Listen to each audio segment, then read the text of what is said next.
Hi everyone, it's Becca Switzer with Nirvana by Nature, and I'm bringing you a message this morning inspired by a post I saw somebody make in a Facebook group that I'm a part of for a meditation challenge.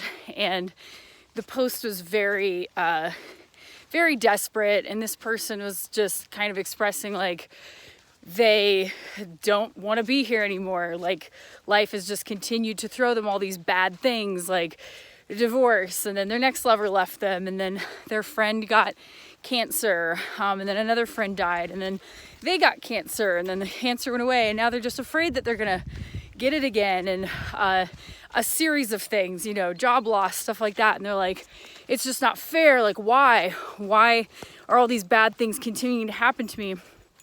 And I sat there for a second, and I responded at first and wrote back a short message, something positive and uplifting. And then I realized when you're in that place, there are a lot of fundamental beliefs operating that aren't even going to allow any inspirational message or uplifting response to even penetrate that wall of resistance. And so I started thinking about that more.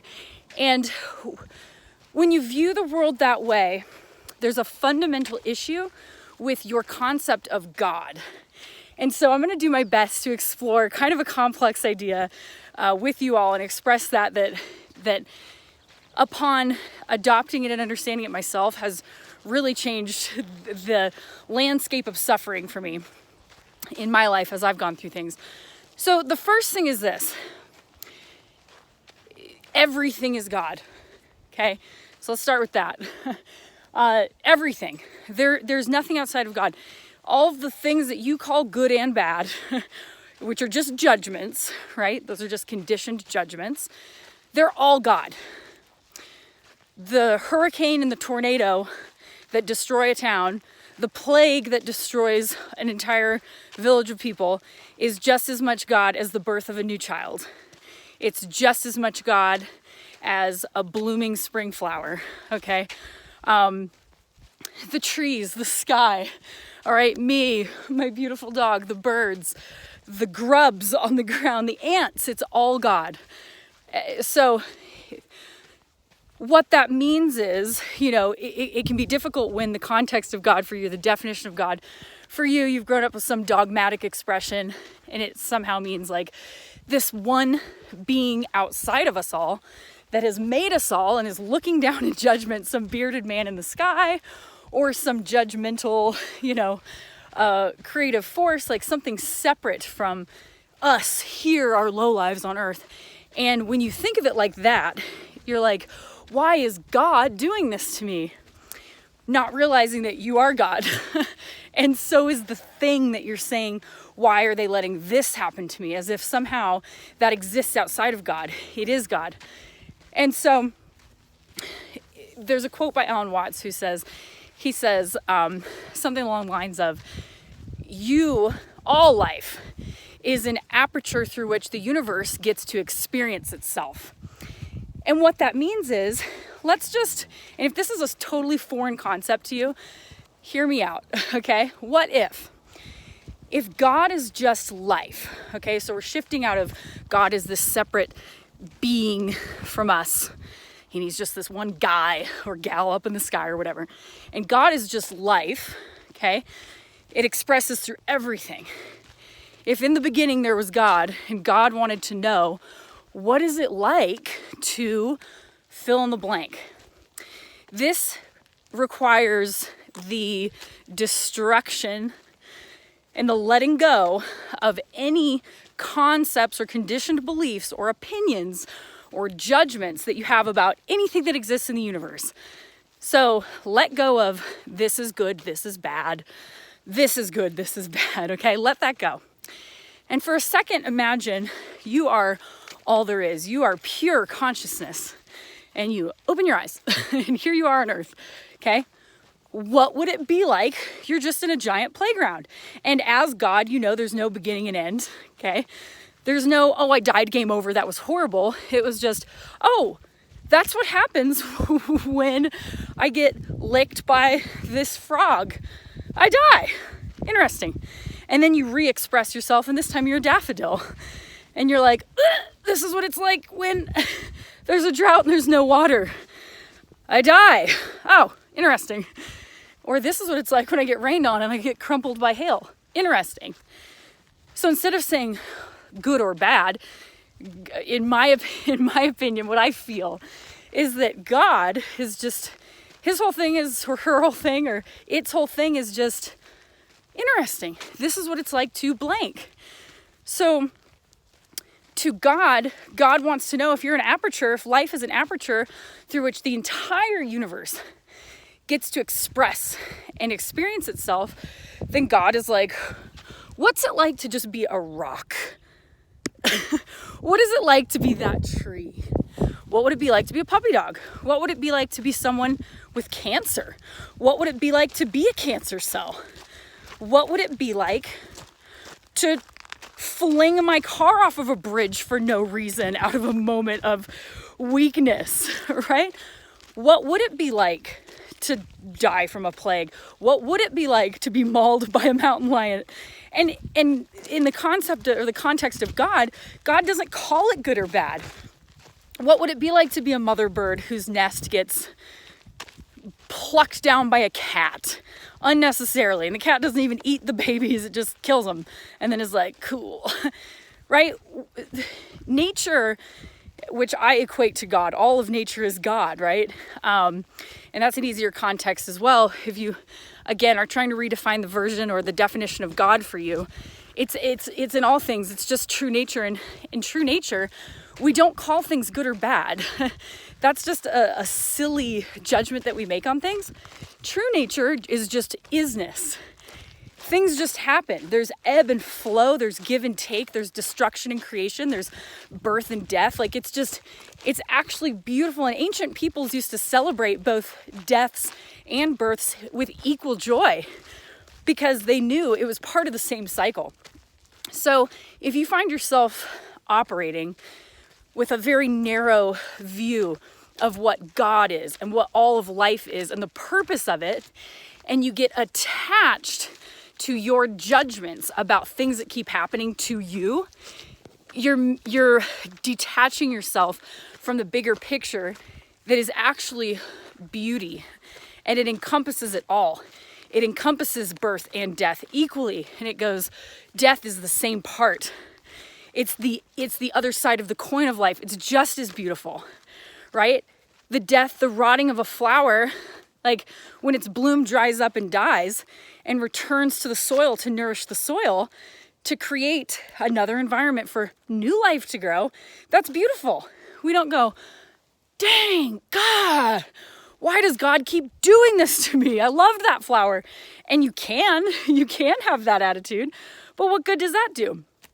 A wise person, a conscious person, looks and celebrates the end of the cycle of that particular form, and they celebrate the fact that it's going back to where it came from to create more life. And maybe not even the same type of flower grows up. Maybe a different type of flower grows up, right?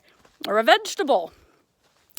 So it can be complicated when you look at your life, and I'm going to return to the reason that I started making this. This gal had made a post and was saying, all these terrible things keep happening to me. I keep having, my husband left me, and then my next lover left me and told me he never loved me, and then my friend got cancer and died, and then I got cancer, and it's just one thing after another, and it's not fair. And I completely empathize, because those are very difficult things to go through. Nobody likes to go through those things. But throughout this process, if you're looking at your life that way and you're just focusing on these bad things that are happening, what you're not doing the whole time is focusing on all the other good things. Okay, so let's think about spring, right? Spring is a beautiful time on Earth. Everything's waking up for winter time. We've got new plants growing. We've got baby animals. We've got mamas making nests, all of that. And there are birds that go out and build a nest, and then a huge windstorm like what I had yesterday here in Colorado with hurricane force winds blows the nest out of the branch. The bird doesn't go, ugh. It's not fair. Why, God? It doesn't curse the sun. It doesn't shake its little wing fist up at the sky. It just goes, oh, that's what happens when wind blows really hard. And it gets back to work. It just builds another nest.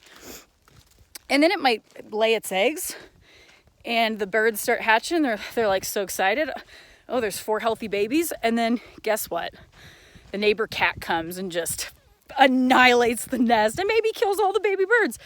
And the mama, of course, is going to experience grief and sorrow, right? But nature doesn't look and go, well, the cat was bad and the birds were good and the bird didn't deserve that and the babies didn't deserve that and how horrible that new life never got a chance to live. But that's not how nature experiences it. The cat is just as much God as the birds, okay? So it's kind of like, I've always, even when I was little, I'd watch a nature documentary and I would witness the thought process that I would have, the wrestling thoughts of, you'd see, let's just say a cheetah chasing a baby gazelle, okay? And you're like so attached to the baby gazelle. You're like, no, please don't get it. You're hoping that the cheetah's not going to get it. And then I would realize, why do I want the baby gazelle to live but not the cheetah? Like the cheetah has to eat to live too. It's equal. And the cheetah eating the gazelle is just as equal as the gazelle getting to live and eat the grass. Like that's just life. And again, nature doesn't say that's bad. Nature doesn't say that it's bad that the coyote has to go and get into a nest full of baby bunnies to live. It just goes, that's nature, right? Nature has all these beautiful things. We've got rainbows and we have hurricanes. Okay, we have flowers and we have poisonous spiders. Like that's just nature. And again, God doesn't judge it. It's us. We are the ones that in our minds, we choose to place judgments on the things that happen in our lives. And what we also do is we have a tendency to, instead of looking at the big picture, we go, my lover left me. Ugh, everything's terrible. Not realizing that if something wasn't great for you, if something wasn't in alignment for you, and let's just say your spouse leaves you, okay, divorces you, in that moment, of course, you're going to experience grief and sadness and pain and sorrow. That's normal and that's okay. But attaching the story, this is the worst thing that's ever happened to me. How could they do this? How could God do this to me? What did I, my life is over. That's you doing that to yourself. And a wise person, and sometimes it just takes more experience to go through something like this to see the other side. But what you'll realize is maybe 2 years from now, yes, your spouse left you, and at the time you felt like that was the worst possible thing that could happen. But then 2 years later, you meet your soulmate and you're like, oh my God, this is way better than when I was married. But if you got attached and you kept staying attached to this is the worst thing, all you're doing is staying in this negative headspace and you're just attracting more negativity. Guess what? You're not going to find the love of your life when you're out there with your head down just crying all the time and saying life's not fair. Your soulmate's going to, even if you're meant to be together, he's like, whoop, that's not what I'm trying to surround myself with, right? So you have to take a stance of shifting your perspective of what life is. Life just is. For every death, there's rebirth. That's just part of the same cycle. For every summer, there's a winter. And if you got attached to winter and you're like, this isn't fair, all the plants are dead and it's cold and the animals have retreated south and it's not fair, you're missing the point. Winter is just part of the natural cycle. And if you wait it out and you enjoy the beauty of winter, wow, look at these beautiful, whimsical, sparkling blankets of snow and the gorgeous landscape that we get. Look at the mountains, snow-capped, glistening. Look at the alpenglow, right? Look at the weasels that are now snow white and the rabbits that are snow white. Like, this is amazing. And you've got Christmas and you've got all these other things and you enjoy it. The next thing you know, while you're deep in appreciation, spring starts to happen and new life starts to come and the plants start to bloom again. And that's the cycle of life, baby. It's not like things just keep happening, bad things just keep happening. Nature is full of equally good and bad. And again, nature doesn't call it good and bad. There's life and death. There's beginnings and endings. There's pain and there's joy. Okay, there's laughing and there's crying. Neither of them are good or bad. Your mission is not to try to create a life where you just avoid all the negative things. Your purpose is really to be here to experience them all. That's it. So if you can remove the judgment of your experiences, this is bad. You can just experience what it's like to feel grief. You can experience what it's like to feel sadness or heartbreak. And through God's eyes, he's just going, or she's just going, or it's just saying, oh, this is what it's like to feel pain. Interesting, right? So try to just look at everything that happens to you as interesting. I am God expressing itself through my form in this particular lifetime. I'm Becca. And what I'm experiencing is interesting. This is new. Oh, this is what this is like. This is what this is like, right? This is the pain of childbirth. Holy shit, that hurt. But I also created brand new life. So think about it. They're part of the same cycle. The absolute excruciating pain of labor is the same thing. It's the opposite side of the coin of creating brand new, beautiful life. Everything is like that. The pain you are feeling right now is the figurative death or literal death of something in your life that was impermanent to begin with. Okay, that's another thing you need to release, is the idea that how could it be taken from me? How, that's not fair. It wasn't, it was going to be anyway.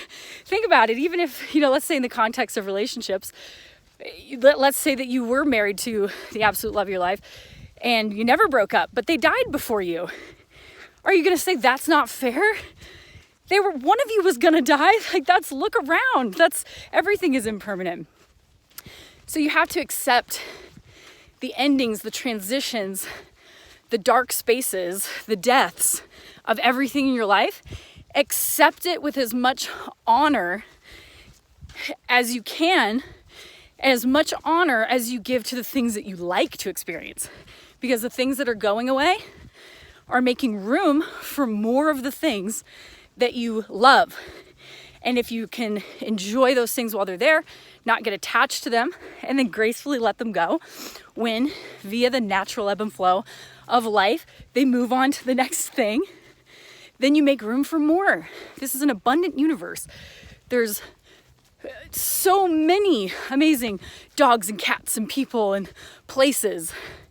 Don't get so attached to these individual things, right? And what you focus on, you're going to get more of. If I keep thinking of red cars everywhere I look, I'm going to drive myself crazy. I'm just going to see red cars. And then if you ask me how many blue cars I saw, I'm not going to be able to tell you.